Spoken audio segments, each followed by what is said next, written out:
बिस्मिल्लाहिर्रहमानिर्रहीम अस्सलाम वालेकुम वरहमतुल्लाहि वबरकातुहू अल्लाहुम्मा सल्लि अला मुहम्मद व आले मुहम्मद रब्बि इश्रह ली सदरी व यस्सिर ली अमरी वहलुल उक़दतम मिन लिसानी यफ़क़हू क़ौली आमीन। ख़वातीन और हज़रात, आप देख रहे हैं ऑनलाइन और मैं हूँ बिलाल कुतुब। और आज की दुनिया जिसमें कि हम इतने ज़्यादा तरक्की याफ्ता सो कॉल्ड हो गए हैं, उसके बावजूद हमारे यहाँ बहुत से ऐसे मसाइल होते हैं जो कि आम तौर पर हमारी समझ या अकल या शऊर से बाला होते हैं। लेकिन इस मौजू पर बात करने से पहले, जो कि आज के दिन का हमारा मौजू होता है, हदीयतन ये बात पेश कर दूँ कि मुज़ाकरा हो रहा था, मैं ये बात की गुफ्तगू कर रहा, मुज़ाकरा एक दूसरे से डायलॉग हो रहा था। साहबा बैठे थे और मुज़ाकरा कर रहे थे एक दूसरे से। रसूल पाक अपने हुजरे से निकले और उनसे पूछा, मुज़ाकरा सुना और उनसे पूछा कि क्या तुम मानते हो कि अल्लाह जो है वो माबूद है, अल्लाह जो है वो रब ताला है तुम्हारा? उन्होंने कहा हाँ बिल्कुल मानते। कहा क्या तुम ये मानते हो कि मैं उसका रसूल हूँ? कहा या रसूल अल्लाह बिल्कुल मानते। अल्लाह के नबी फरमाते हैं कि फिर तुम्हें मुबारक हो, फिर तुम्हें मुबारक हो, तुम खुशियाँ मनाओ। या रसूल अल्लाह किस बात की? कहा कि ये जो कुरान जिसके ऊपर तुम इस वक्त मुज़ाकरा कर रहे थे, जो कुरान है तुम्हारा, इसको जब तुम पढ़ते हो तो इसका एक सिरा तुम्हारे हाथ में होता है या तुम्हारी ज़ुबान पे होता है, और इसका दूसरा सिरा जो है ये रब ताला के हाथ में होता है। ये है कुर्बत जब आप ज़िक्र खुदा करते हैं। आज जिस मौजू पे बात करने और समझने की कोशिश करेंगे वो ये कि अलामात में फ़र्क क्या होता है जब इंसान रूहानी बीमार हो, या इसको कुछ और लफ्ज़ आप देना चाहें तो ज़रूर दे ले, या इंसान तिब्बी बीमार हो। इसमें जो ज़हनी बीमारी है उसका जिक्र बीच में अगर आया तो वो ज़रूर करेंगे। हमारे पास डॉक्टर फ़ारूक शाह साहब अस्सलाम वालेकुम, खैरियत से आप? हमारे साथ जनाब महमूद अहमद चिश्ती साहब, अस्सलाम वालेकुम चिश्ती साहब, आप खैरियत से हैं? और जनाब इंतहाई शरीफुल नफ्स इंसान चिश्ती साहब, आपके लिए ख़ास तौर पर कह रहा हूँ क्योंकि आपके हमसायों में बैठे हुए हैं सईद अली ज़ैदी साहब, अस्सलाम वालेकुम। वालेकुम ज़ैदी साहब, पहली बात तो ये कि आपने जितनी भी प्रेडिक्शंस की हैं, ज़्यादातर प्रेडिक्शंस आपकी सच्ची हुई हैं, बहुत शुक्रिया। आपकी पाकिस्तान के बारे में आइंदा अच्छी प्रेडिक्शंस हैं? इंशाल्लाह अभी ये थोड़े से मुश्किल हालात हैं, लेकिन अगस्त के बाद बेहतरी आनी शुरू हो जाएगी इंशाल्लाह ताला। कोविड के अंदर भी या सिर्फ पाकिस्तान के अंदर? कोविड तो अब रहेगा जहाँ तक मेरा हिसाब है, क्योंकि ये जो दहाई है 2029 तक की, हाँ। तो इस दहाई में ये जंगें और वबाई अमराज यानी कि अमवात के होती रहेंगी। इन्ना लिल्लाहि व इन्ना इलैहि राजिऊन। डॉक्टर साहब ये फरमाइए कि ये कैसे तशख़ीस किया जाए, ये कैसे पता चले कि किसी शख्स को तिब्बी बीमारी है या रूहानी बीमारी है या उस पर कोई जादू हुआ है या जिन्नात का असर है? इनमें सिम्टोमेटिक फ़र्क क्या होता है?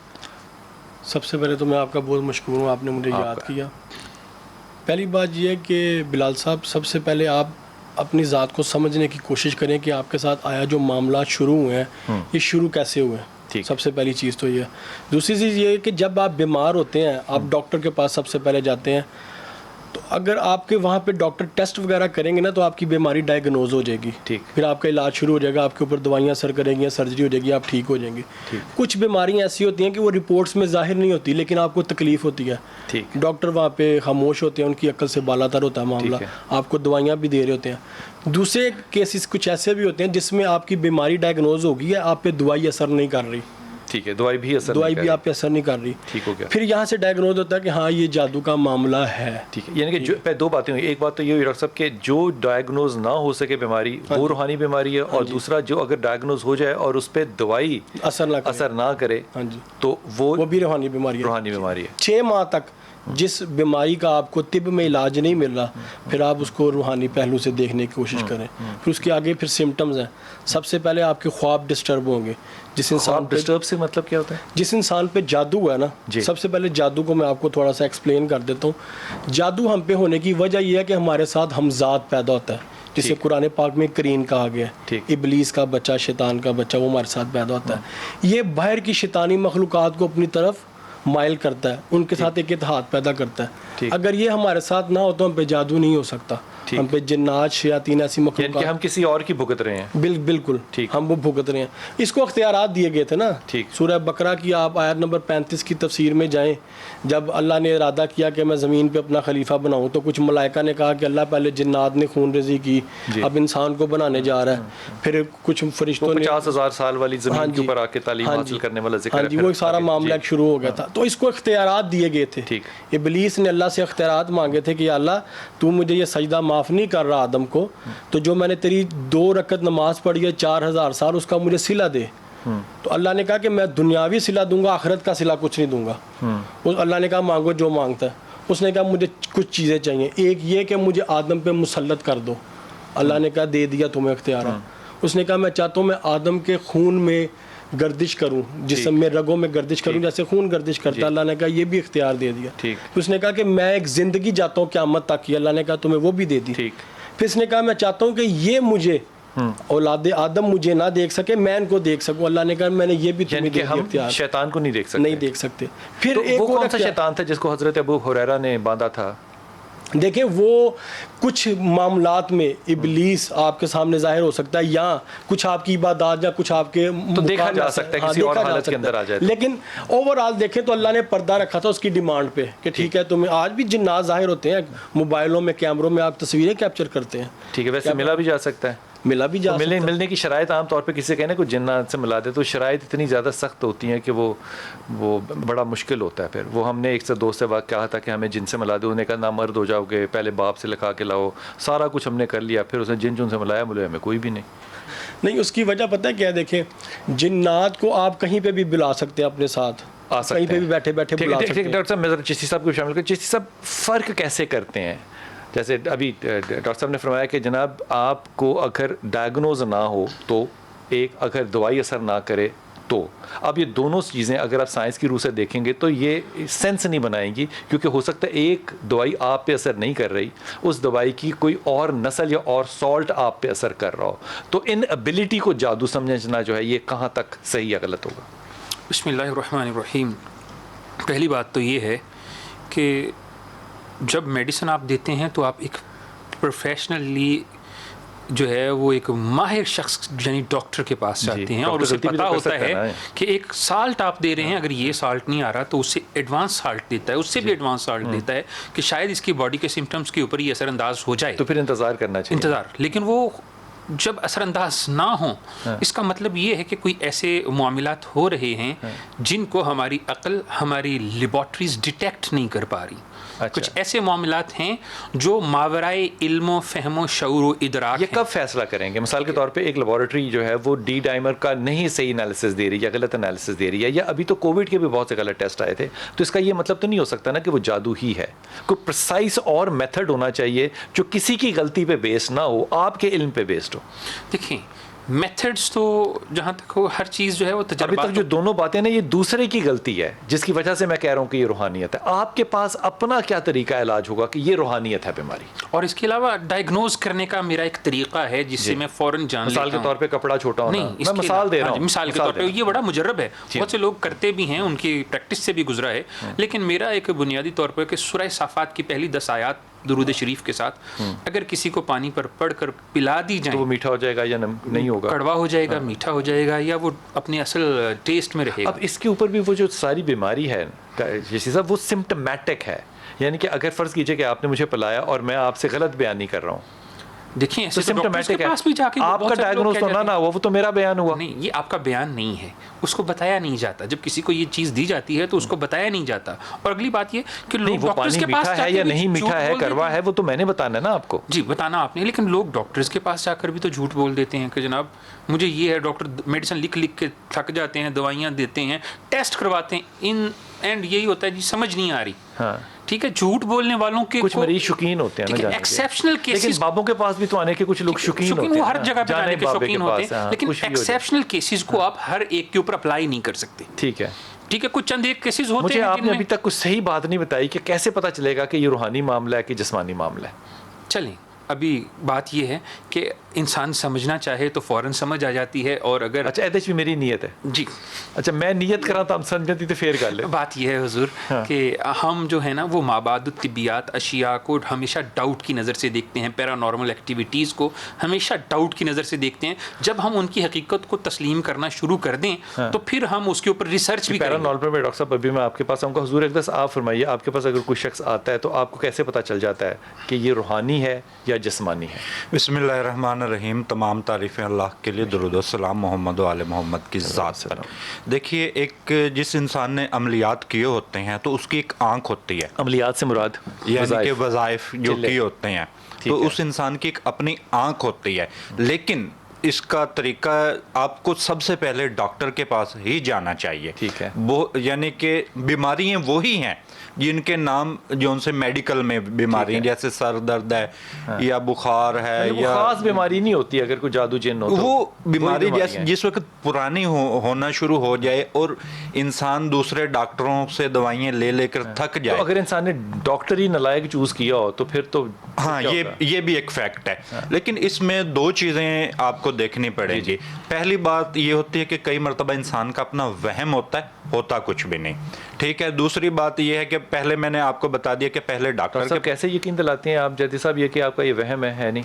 जब आपको ये चीज़ पढ़ना नहीं आती, इल्म का आपको पढ़ना आता हो, जैसे मेरे पास हाथों का इल्म है, इसमें आपके मेडिकल, क्योंकि इसको पुराने ज़माने के डॉक्टर किया करते थे, तो इसमें पता लग जाता है कि इंसान नफ्सियाती बीमार है। लेकिन जैसे हाथों की थोड़ा लकीरों से? बिल्कुल बिल्कुल, ठीक है। क्योंकि दिमाग की एक लकीर है, तो उससे आपकी दिमाग का सिम्त का पता लग जाए। यानी कि अब जिस इंसान को मिर्गी पड़ती हो तो ये वाज़ेह दिमाग की लकीर वहाँ पर डिस्टर्ब होती है। किसी परेशानी से नहीं होती डिस्टर्ब? शादी गलत हो गई तो डिस्टर्ब हो गई लकीर नहीं? वहाँ पर या ऊपर उठेगी या नीचे गिरेगी। ठीक। यानी कि जो इंसान बहुत ज्यादा सोच में रहता है, यानी कि सोचता ही रहता है तो उसकी लकीरों की अलग कंडीशन होगी। ठीक है। लेकिन यानी कि आप इसको ज़हनी बीमारी समझेंगे जो सोचते ही रहता है? बिल्कुल ज़हनी भी। खुदा का नाम ले, माफ कर दें, सोचने वाला अगर शख्स इस माशरे से खत्म नहीं हो गया जैदी साहब, यानी कि बिला वजह सोचता है या बिला वजह के साथ अब सोचे। एक मिसाल है, अब मैं सोचता होगी बात, हूँ, ठीक है, मैं अपने बिजनेस के बारे में सोचता हूँ, ये मुस्बत सोच है। अब इंसान ने दुनिया के बारे में ना सोचे, सोचना नहीं चाहिए। नहीं सोचना चाहिए। ठीक होगी बात। कितनी अच्छी, मतलब जैदी साहब ने कितनी अच्छी बात की है। फजूल की नहीं बातें सोचनी चाहिए। आपको जब नहीं है कोविड तो आप क्यों सोच रहे हैं कोविड के बारे में? अच्छा, इसमें सही कह रहे हैं। थोड़ा सा बेहिस हो जाए इंसान कंप्लीटली। जितनी चीजें सोचने वाली हैं उतनी सोचो, जितनी उससे ज्यादा ना उसके जाए। बस सही कह रहे हैं। अपना जो आपके अपना काम पे मामूलात काम हैं रखे। बस उससे होगी आपको बात। क्या पता लगे भी अफगानिस्तान की हुकूमत गिरे या बन जाए, हमें क्या, हमें कोई अवार्ड मिलना है उस बात पर। वो मेरा भी बड़ा अच्छा दोस्त है, वो बजट आया ना पिछले 2-3, तो मैंने उसे कहा यार डॉक्टर बजट आ गया, कहता है मेरी सैलरी पे क्या फर्क पड़ा? मैंने कहा यार पता कोई नहीं, उसने फोन ही बंद कर दिया। मतलब उसका कंसर्न सिर्फ ये था कि मेरी सैलरी 10%, 15%, 20% बढ़ी है कि नहीं, इससे ज्यादा आप कहते हैं नहीं होनी चाहिए फिक्र। अच्छा, अगर हो तो वो नफ्सियाती। अच्छा, रूहानी कैसे है? रूहानी मैंने आपको बताया कि जिस वक्त एक चीज़ हल ना हो रही हो। अब बहुत सारे इस तरह के केसेस होते हैं जब आप यानी कि दवाइयाँ खाते हैं, किसी बुजुर्ग के पास चले जाते हैं, वो आपको दम करता है तो बीमारी में बेहतरी आई, लेकिन साथ इलाज भी ज़रूरी, वो आपको दवाई भी खानी है। यानी कि हर रूहानी बाबा जो है वो हकीम भी हो? नहीं, रूहानी नहीं, आप मेडिकल डॉक्टर से कराएं ना। अच्छा, ठीक है। डॉक्टर से इलाज कराएं, दम भी साथ कराते रहें। ठीक है। बहुत सारी इस तरह की बीमारियां हैं जो कि नफ्सियाती हैं, यानी कि मैं तो फिर वो पूछ रहा हूँ पता कैसे चलता है कि ये बीमारी कौन सी है? निशान पड़ते हैं ये यहाँ पर, यानी कि उस टांगों पर मरीज जो होता नीले है, रंग के, नील जिसको नील दाग पड़ते कहते हैं, हैं, ठीक लेकिन मेडिकल में इसको और भी कुछ कहा जाता है। जी। लेकिन ये उसकी निशानी होती है कि उसके अगर जिस्म के पर किसी हिस्से पर दाग बिला वजह बगैर चोट लगने के दाग पड़ रहे हैं, तो इसका मतलब ये है कि उस पर असरात हैं। और वो यानी कि आपकी नज़र ठीक है, कोई आपका ब्लड प्रेशर वगैरह नहीं, आपको ब्लड प्रेशर, उसके बावजूद आपके कंधों में दर्द रहता है और सिर आपका भारी रहता है, तो जबकि आपकी नजर बिल्कुल ठीक है। आपकी शादी नहीं हुई? शादी हुई है तो सर तो भारी रहता है फिर? वो और वजूहात हैं। अच्छा, उसकी वजूहात वो तो खर्चे की वजह से रहता है ना, भी खर्चा कैसे कंट्रोल करें। अच्छा, वो तो अखराज, ये रूहानी मसला नहीं है। ये रूहानी मसला नहीं, ये रूहानी मसला नहीं है। डॉक्टर साहब मुझे एक लफ्ज़ में सिर्फ ये बताइएगा कि ये जब हम कहते हैं कि हम किसी ने इस बात का वजीफ़ा किया हो या चिल्ला किया हो, इससे क्या मतलब है कि उसने क्या किया हो? चिल्ला लफ्ज़ है 40 दिन किसी अमल को लगातार करने का या इबादत को करने का। अच्छा, कुरान में या रवायात में हमें कहीं पे ये तालीम नहीं दी गई कि हम लोग जिन या मोकलात को पकड़े और उनसे अपने काम करवाएं। ठीक, हमें कहीं पे भी नहीं कहा गया। हाँ, हमें तवस्सुल का कहा गया, वो मोहम्मद वाले मोहम्मद है कि हम उनको अपना वसीला बनाएं, उनके तवस्सुल से हम अपनी हाजात पेश करें, जो जायज़ होगी मालिक कबूल करेगा, जो नहीं होगी वो नहीं कबूल होगी। ठीक, या उससे बेहतर दे देगा। उससे बेहतर दे देगा।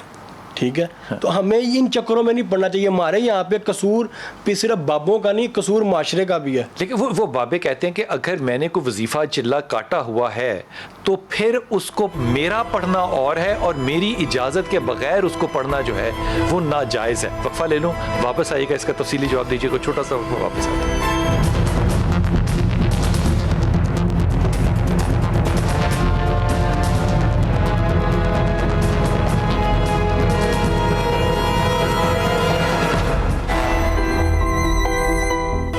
बिस्मिल्लाहिर्रहमानिर्रहीम। शाह साहब, रसूल पाक सल्लल्लाहु अलैहि वसल्लम के पास बुखारी शरीफ आपसे हदीया अर्ज़ कर रहा हूँ कि एक खातून आई और उसने कहा कि या रसूलल्लाह, मेरा बेटा जो है वो, मैं लफ्ज़ अपनी तरफ से ये इस्तेमाल कर रहा हूँ कि वो कुछ ऐसी गुफ्तगू करता है जो कि पागलपन का अंदाज़ा है। तो आप उसके साथ गए तो एक बाग के अंदर वो बैठा हुआ था, तो आप पीछे खड़े होकर उसको देखने लग गए या सुनने लग गए।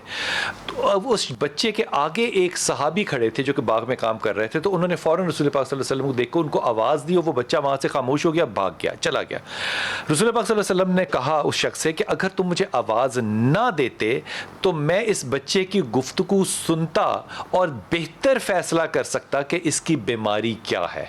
अब ये जो साइकोएनालिसिस है, अगर इस पे गुफ्तगू हो तो ये तो हदीस का हवाला दिया जा सकता है, लेकिन ये जो चिल्लों का मामला है कि मैंने ये कर लिया और ये वजीफ़ा मेरा बन गया है, इसकी इजाज़त के बगैर नहीं हो सकता, और क्योंकि मैंने उसको ज़्यादा किया है इसलिए मेरे कहने से ज़्यादा असर होगा, ऐसा नहीं होता।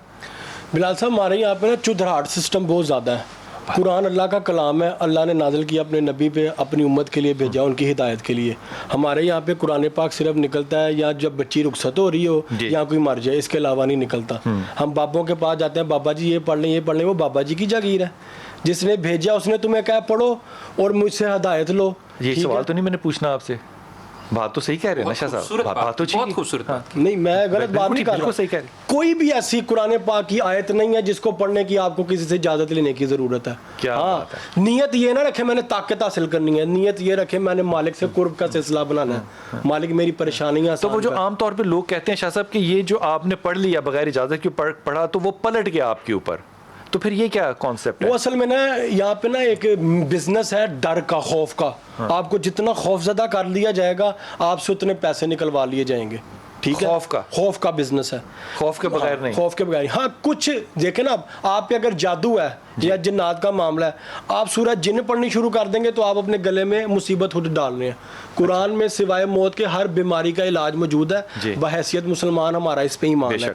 अब हमें उस मुताबिक वो सूरतें पढ़नी चाहिए।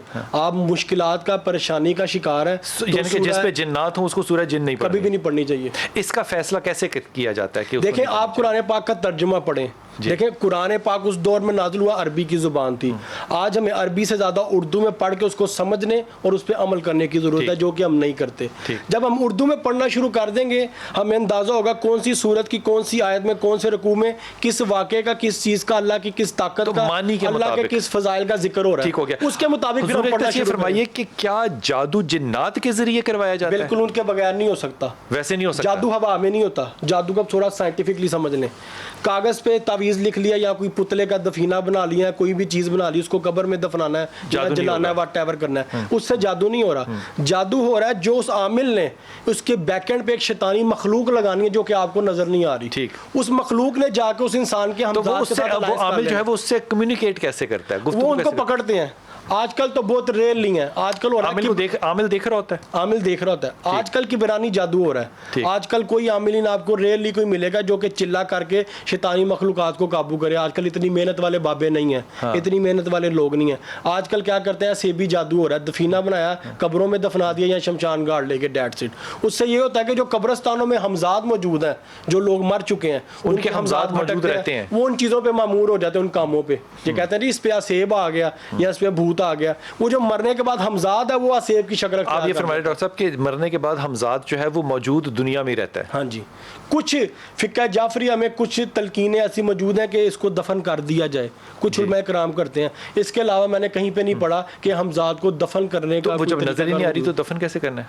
नहीं, लेकिन आप कुछ पढ़ेंगे ना तो आपके जिस्म के साथ कब्र में ही रहेगा, वो जिस्म से निकल जाता है। हमें बेरी के पत्तों से मुर्दे को गुस्ल इसलिए दिया जाता है कि आपके जिस्म से शैतानी असरात खत्म हो चुके हैं, शैतान आपको छोड़ देता है। बेरी के पत्तों से गुस्ल देने की लॉजिक है, क्योंकि अगर जिंदगी के अंदर वो बेरी का पानी भी पिए और बेरी का गुस्ल भी करे तो फिर भी निकल जाएगा।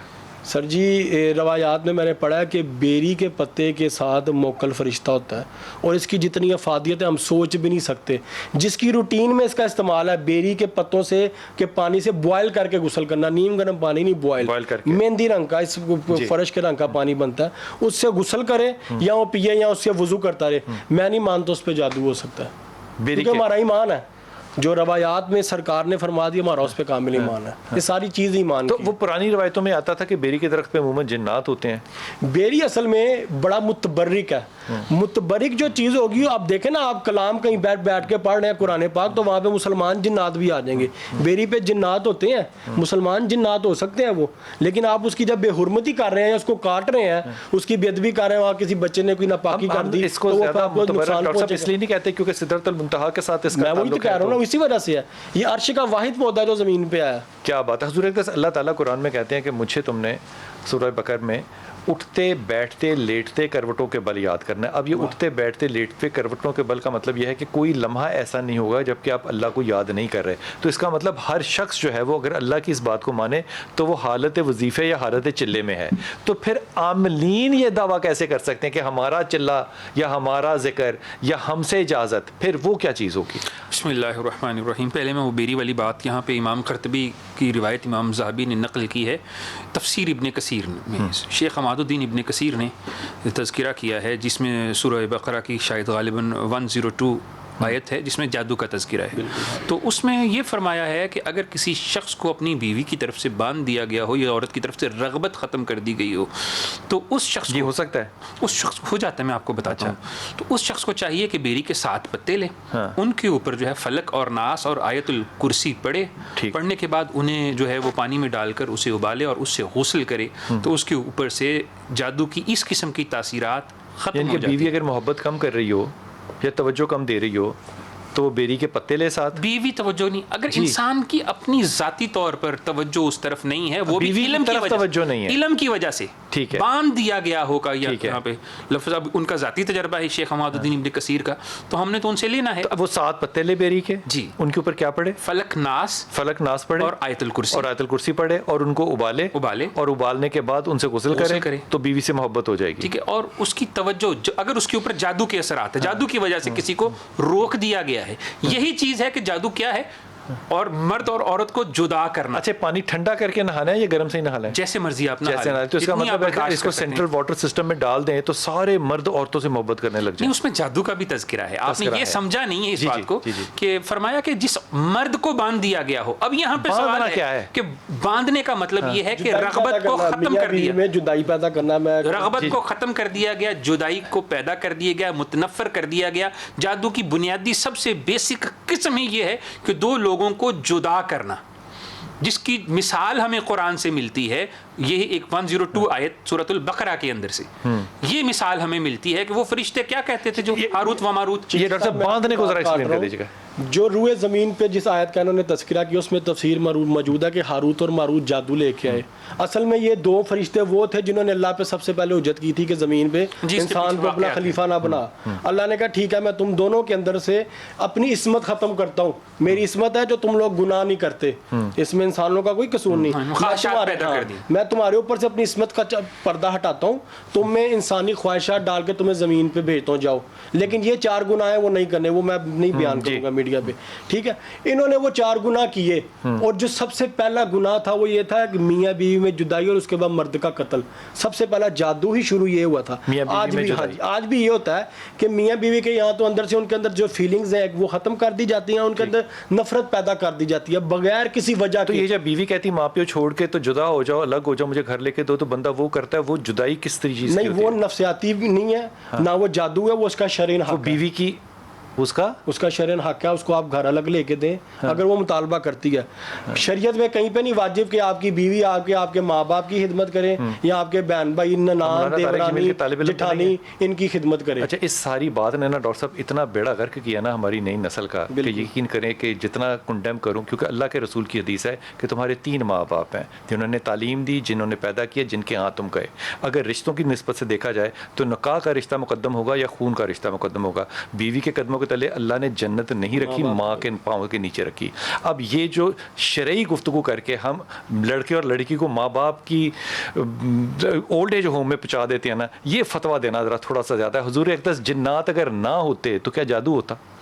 शयातीन और जिन्नात इनका माहसल हैं, क्योंकि जब इंसान महासिल है। हाँ, क्योंकि ये चीज़ें जब हम अल्फाज बोलते हैं ना, लफ्ज़ों की सौतियत का ताल्लुक इन शयातीन के साथ है, और शयातीन और जिन्नात फिर उन अल्फाज की वजह से वो काम ये अलग अलग हैं, शयातीन अलग हैं, जिन्नात अलग हैं।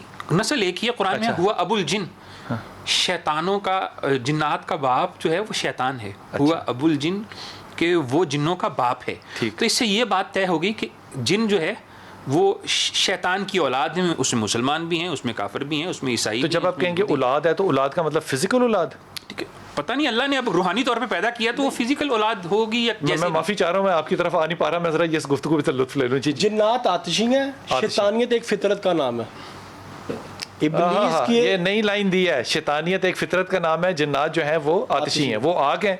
शैतानियत एक फितरत, किसी इंसान पे भी शैतानियत आ जाती है। शैतान जो है कुरान में कहा गया है, कुरान में कहा गया है हम लोग औलाद आदम है, जिन्नात जो है वो तमाम जिन्नात औलाद शोमान है।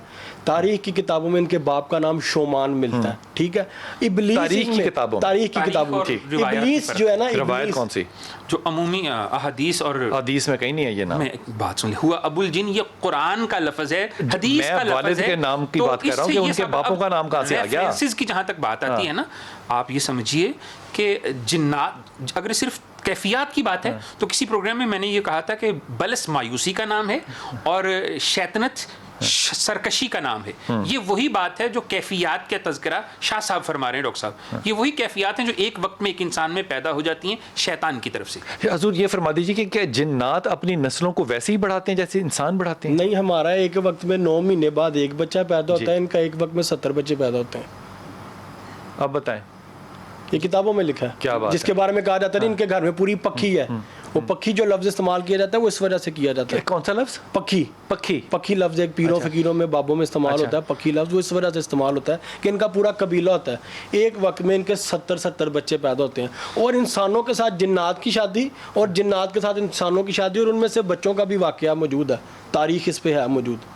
अब बात लंबी हो जाएगी। बच्चा इंसान होता है, जिन्न होता है? हज़रत सुलेमान अलैहिस्सलाम की जो दूसरी बीवी मलका बिल्कीस है, तारीख में लिखा उनके बाप का नाम शराहिल था, वो इंसान था, बादशाह था। माँ का नाम रेहाना था, वो एक जिन्नी थी। ये तारीख में लिखा है। लेकिन मेरा इस बात से इख्तलाफ है कि इंसान की जिन वापस आके ले लूं, शादी नहीं हो सकती। उस वक्फे में मैं सांस ले लूंगा ना थोड़ा सा, ताकि जिन्नों से शादी करनी है तो थोड़ा सा सांस भी तो लेने देना। आप इस पे राय देंगे? जिन्नात से शादी इंसानों की जब हो तो क्या होगा? ये जिन्नात ताना नहीं है, तंज नहीं है। वक्फा लीजिए, वापस आइए।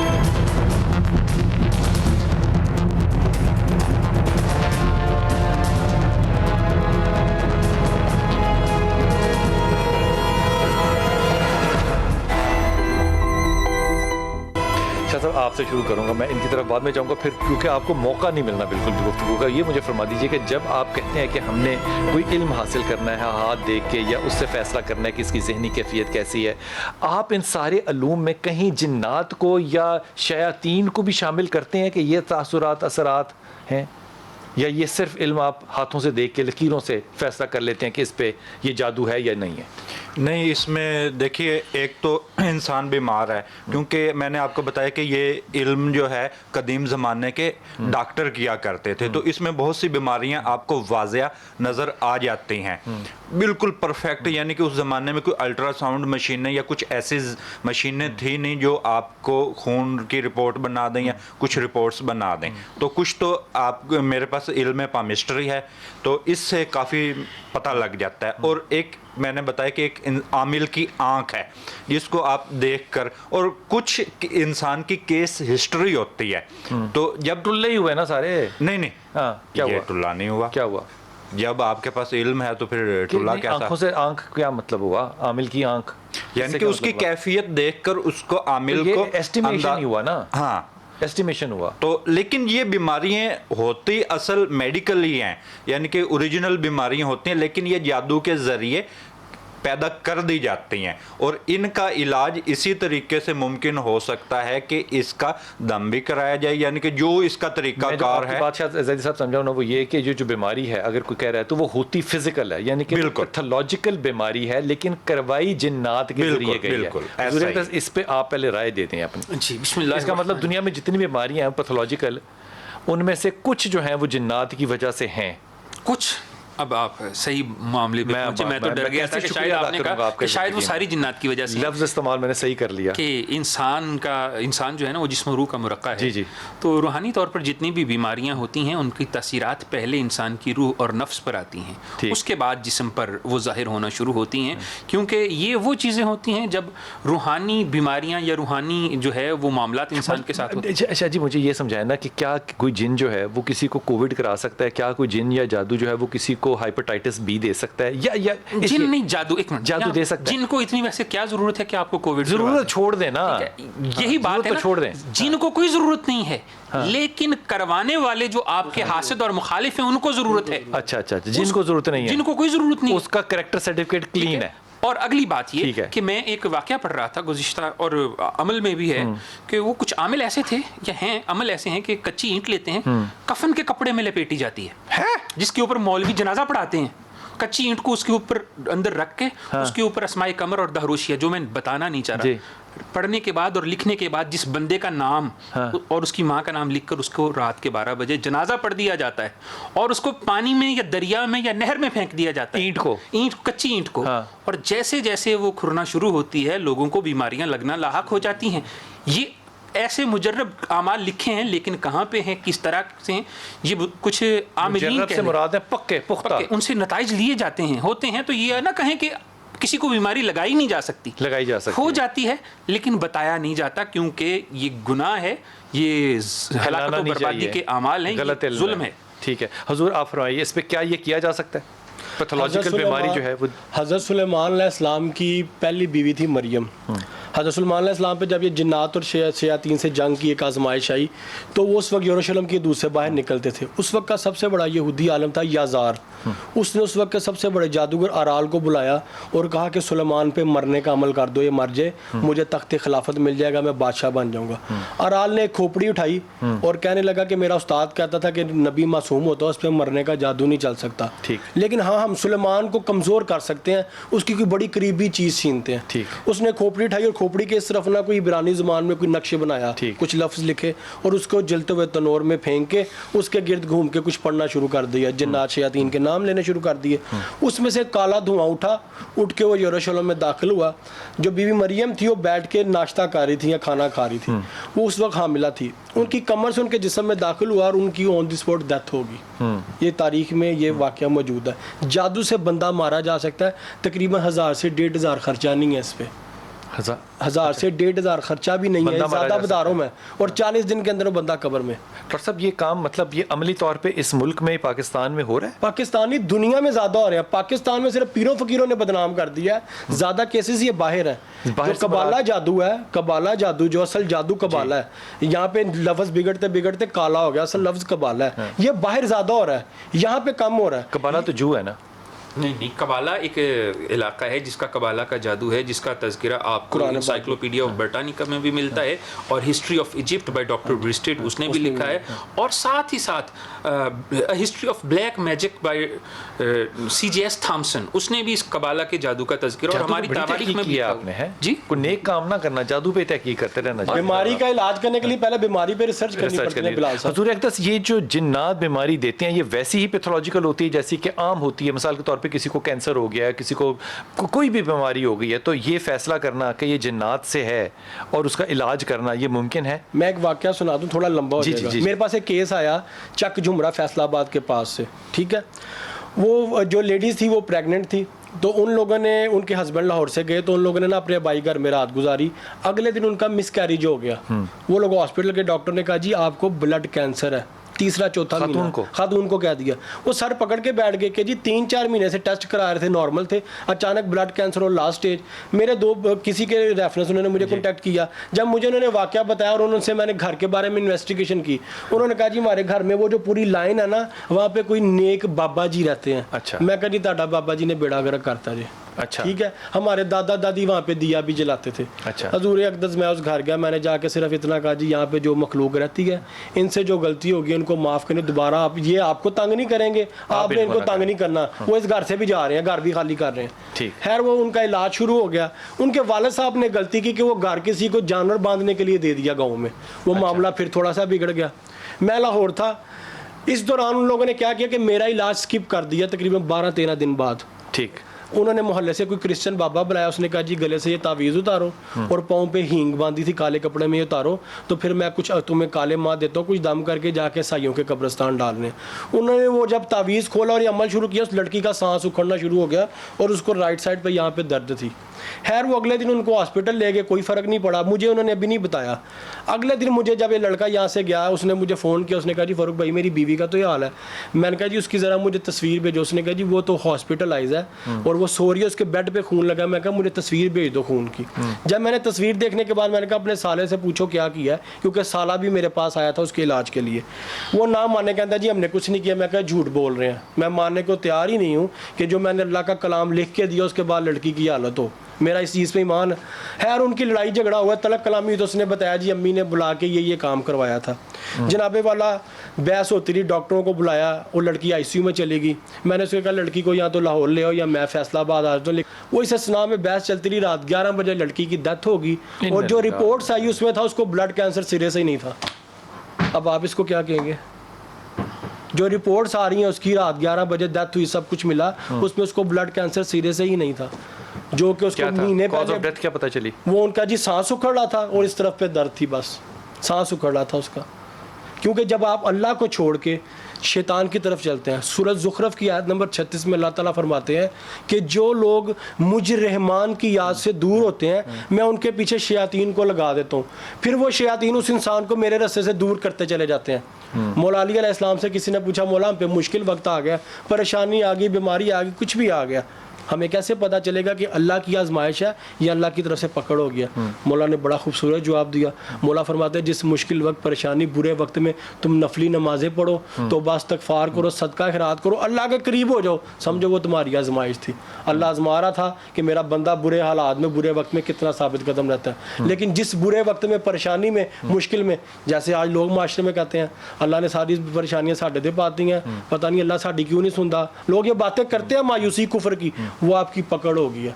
यहीं से आप डायग्नोज करें और अपनी ज़ात का जो है ना वो आप तज़किया करें। अच्छी है ये रेफरेंस भी अच्छा थी। हुजूर अक़दस ये फरमाइए कि आप ज़ाती तौर पे जब किसी को डायग्नोज कर लेते हैं कि इसके ऊपर असरात हैं, रूहानी असरात हैं, वो अब ये छोड़ दीजिए वैसे कि वो किस तरह के हैं, आप उनका इलाज क्या सजेस्ट करते हैं? इलाज देखिए कुछ इस तरह के लोग होते हैं जैसे भी इन्होंने गुफ्तगू में बताया, कुछ इस तरह एक बीमारी नॉर्मल है, एक बीमारी नॉर्मल ज़ैदी साहब कैसे हो सकती है? यानी कि कम है। अच्छा, कम है। और कुछ इस तरह की कंडीशन होती है कि इंसान तकरीबन बहुत ज़्यादा शिद्दत अख्तियार कर जाए। थोड़ी बीमारी है तो वो उसको दम किया, पानी दिया तो वो उसी से ही ठीक हो जाता है। यानी कि कुछ मेरा इलाज है ना उस पर कुछ 1 रुपया भी खर्चा नहीं है। ठीक है, यानी कि साढ़े सारे मुरीदां तुसी खराब किया कि रुपया भी ना लवो, उन्होंने को लवो तो कहते हैं कि लैण वाला बाबा ही सच्चा नहीं, मुझे तो जरूरत ही नहीं पड़ती कि मैं अच्छा जिन्हां है उन्हां दा तो बेड़ा करना ना करो। हाँ, तो क्योंकि जो चीजें मुझे उस्ताद मैं ये बात अपनी जाती नहीं कह रहा, अल्लाह ताला के रसूल की हदीस ले लेना चाहिए। बुखारी के अलावा भी 3 हदीस मौजूद। अच्छा, तो उसको और जब अगर शदीद मर्ज है तो उसको रोज़ाना दम किया तो उससे उसका मर्ज जो है वो बिल्कुल ख़त्म हो जाता है, लेकिन दवाई साथ ज़रूरी है। पता क्यों चलेगा कि दाम में की दवाई है? नहीं, देखिए जब आप इलाज पहले करा चुके हैं, आपको नहीं आराम आ रहा, अच्छा, फिर आपने दम कराया तो उसके बाद दवाई ने असर करना जो है वो दवाई पे करना है कि बंदे पे करना है, मरीज पे करना है? मरीज पर, दवाई पे नहीं। दवाई तो पहली शफा है। ठीक हो गया। हुजूर दम का सही तरीका एक फरमा दीजिए, मेरे पास बिल्कुल चंद लम्हे हैं। अल्लाहुम्मा रब्बन नासी, जो अल्लाह के नबी ने इरशाद फरमाया, अल्लाहुम्मा रब्बन नासी अज़ीबिल बास वशफीही व अंत शाफी ला शिफा इल्ला शिफाउका शिफा ला युगादिरु सक़मा, या कुरान की कोई भी आयत जो उसमें शाह जी दम का तरीका, मुजर्रद तरीका क्या होना चाहिए? रवायात में रसूल अकरम सल्लल्लाहु अलैहि वसल्लम फरमाते हैं कि जिन्नात 2 किस्म के हैं, एक इंसानी जिन, एक शैतानी जिन जो बाहर से हमलावर होता है। अपने हमजाद जिन करीन के, इसके हमले से बचने के लिए कसरत से दुरूद पाक का जिक्र करो। अल्लाहुम्मा सल्ली अला मुहम्मद व अला मोहम्मद। क्या और बात। जो बाहर से आने वाला शैतान जिन्न है, जादू से आ रहा है, जैसे भी आ रहा है, आपने गलती की है, उसके हमले से बचने के लिए ला हौला वला कुव्वता इल्ला बिल्लाहिल अलिय्यिल अज़ीम, इसका कसरत से ये 2 जिक्र आपने करने हैं, आपको किसी बाबे के पास जाने मैं इंतहाई ममनून डॉक्टर साहब आपका, मैं इंतहाई ममनून चिश्ती साहब आपका, हजूर अक़दस बहुत बहुत शुक्रिया। लेकिन एक मुजर्रद वजीफ़ा जो है ना वो मैं आपको हदियतन अर्ज़ करूँ, हाथ बांध के, किसी मुफ्ती को बुरा लगेगा तो वो मैं पहले ही उनसे माफ़ी मांगता हूँ। इमाम अली करमल्ला के घर जाने का इत्तफ़ाक़ हुआ और इमाम अली के करमल्ला के उन सारी जगहों पे जहाँ पे उनको गुस्ल दिया गया, जहाँ पे वो आए, जहाँ पे हसन हुसनैन खेलते थे, ये सारी जगह देखने के बाद वो कुआं देखा जहाँ पे कि इमाम हज़रत अब्बास के कमरे के बिल्कुल सामने, ये बैक साइड ऑफ इमाम अली करमल्ला अब है, ये एक्चुअल में फ्रंट साइड थी, क्योंकि शुरू में हज़रत अब्बास का कमरा था और अब्बास हमेशा ही चौकीदार रहा है। यार ओए होए होए होए, वो जो कुआं था उसका पानी लेकर आए और वो हमारे बड़े अच्छे दोस्त हैं राव शाहिद, वो उन्होंने बोतलें भरी, हम लेकर आए, हमें अंदाज़ा नहीं था इस बात का। ये मैं आपको ज़ाती तजर्बे की बात बता रहा हूँ, इस पर मेरे पास कोई दलील नहीं है। जिसको वो पानी दिया उसने खुशखबरी सुनाई कि अल्लाह ने उसको शफा दे दी। अपनी दुआ में याद रखिएगा। अल्लाह आपको बड़ी सलामती दे और सलामती बांटने की तौफीक अता फरमाए।